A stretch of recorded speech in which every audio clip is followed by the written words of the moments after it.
अस्सलाम वालेकुम दोस्तों, आऊं तव्हांजो भाउ मोहम्मद अली शहर तव्हां सां मुखातिब आहियां। दोस्तों अॼु लाइव अचण जो मक़सदु काफ़ी ॾींहंनि खां पोइ लाइव आहियां उस्ताद जे मसइले ते।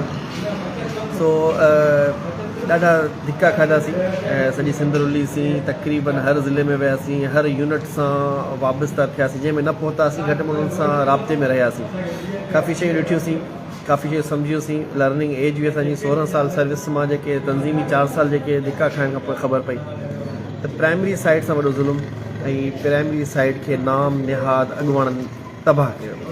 के ब्यूरोक्रेट्स जा दलाल, के जेके से एजेंटनि जा दलाल, ऐं के जेके से ट्रेज़री जा दलाल, के सेक्रेटरीट जा एजेंट।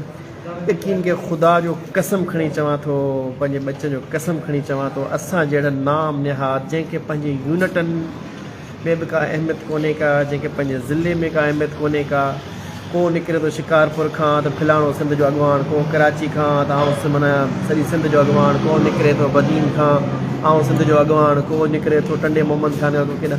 यकीन कयो तंज़ीम वॾी ताक़तवर शइ आहे। तंज़ीम खे ट्रैक ते आणिजे, तंज़ीम ई ताक़त आहे। तंज़ीम खां सवाइ कुझु बि कोन्हे। सभु ड्रामा सफ़ा, सभु मफ़ाद परस्तियूं, सभु लालच लोभ ठगियूं आहिनि। ख़ुदा जो कसम सभु दलाल आहिनि, सभु दलाल आहिनि, सभु दलाल। ए खां वठी ज़ेड ते कुझु कंहिं में चङायूं हूंदियूं, माना 20% कमु कंदो त 80% धंधो कंदो। को केरु पंहिंजे माइटनि खे बचाईंदो, के बायोमेट्रिक चेंज करण जे लाइ धंधो कंदो, कंहिंखे मेडिकल बिल पास कराइनि सेक्रेटरीट मां, त कंहिंखे ट्रांसफ़र कराइणियूं, कंहिंखे बदिली कराइणियूं, कंहिंखे पंहिंजा ऑफिसर रखाइणा। इहे आहिनि मर्कज़ी लेवल जे अॻुवाणनि जो ख़्वाब। वरी डिवीज़ननि ते जेको ट्रेज़री में धंधो कंदा, रिटायरमेंट जे केसनि ते धंधो कंदा। तंज़ीम जे अंदरि एजेंट माफ़िया घिड़ी वई आहे। PTL प्राइमरी टीचर एसोसिएशन तंज़ीम जे अंदरि जेको आहे एजेंट माफ़िया अंदरि घिड़ी वञी घर करे वेही रही आहे।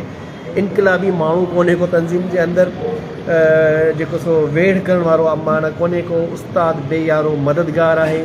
यकीन कयो गुज़िरियल 20 सालनि खां वठी 15 सालनि खां वठी धंधोड़ियुनि जे कढ आहिनि। जेकॾहिं को स्ट्रक्चर मिसाल जे तौरु तंज़ीमी ढांचो ठहे थो वञे त 4 माण्हू सुठा था अचनि, 20 माण्हू ॿिया था अचनि। जेके सुठा अचनि था उनखे वरी ॿिया माण्हू चूंडे हुते मुक़ररु कनि था ऐं कमज़ोर कनि था। सभु बि माना ख़राबु कोन्हनि, पर मेजोरिटी ख़राबु आहे। कंहिंजे न को प्राइमरी उस्ताद जी ट्रांसफ़र थी सघे थी, न को प्राइमरी उस्ताद जी बदिली थी सघे थी, न को प्राइमरी उस्ताद जो बायोमेट्रिक चेंज थी सघे थो, न ई को प्रमोशन जी ख़बर आहे, न ई को सर्विस स्ट्रक्चर आहे। लूली लंगली जेका अपग्रेडेशन आहे साब जहिड़ी न हुअण जे बराबरि आहे। इन जो सॼो ज़िम्मेवारु जेको आहे ऐं मर्कज़ी जेको ढांचो आहे, मर्कज़ी जेके अॻुवाण चूंडियल ऐं जेके ॿाहिरि वेठा आहिनि, ॿाहिरि बि जेके वेठा आहिनि से बि धंधोड़ी ऐं दलाल, रुगो ड्रामेगिरी, रुगो पंहिंजो पाण खे वणाइण जे लाइ। त असीं हीअ पिया कयूं, ख़ुदा जो कसम ईअं कोन हूंदो आहे, ईअं हूंदो ई कोन्हे को। जेको बि आहे ग़लति आहे। इंशाअल्लाह सभिनी जे रस्ता रोकबी, सभिनी खे जेको सो वक़्तनि वक़्तु वाइको कबो ऐं उस्ताद जो हम आवाज़ थीबो, हम आवाज़ आहियूं ऐं रहंदासीं। ख़ैर हज़ारे ख़ामियूं असां में बि आहिनि, कुझु ग़लतियूं असां बि कयोसीं, लीडर थियण जा ख़्वाब असां बि ॾिठासीं, प्यादे पंध असीं बि निकितासीं, पर हिकिड़े ॼणे सां ईअं कोन हूंदो आहे। हिकिड़ो ॼणो कुझु बि न आहे। तंज़ीम, सुठा दोस्त, सुठो टोलो, बहितरीन जेका असां अॻुवाणी कंदड़ जंहिंजे अंदरि स्किल्स हुजनि। हिकिड़ो माण्हू जेको पंहिंजो पाण खे अॻुवाण चवे थो स्किल्स ई कोन्हनि का। हिकिड़ा अहिड़ा आहिनि जिन्हनि खे स्किल्स आहिनि पर दिलि कोन्हे को, बहादुर कोन्हनि का। उहे चूड़ियूं पाए घर में वेही उन्हनि जो कमु न आहे अॻुवाणी करणु, त असांजा 3 साल हुन विञाए छॾिया। उनखां पोइ ॿिया जेके स्किल्स ई कोन्हे। बेवकूफ़ दोस्त खां दाना दुश्मन भलो ॿुधो आहे। अहिड़े हिसाब सां बेवकूफ़ अॻुवाणी कंदड़ अञा वधीक माराए छॾींदा।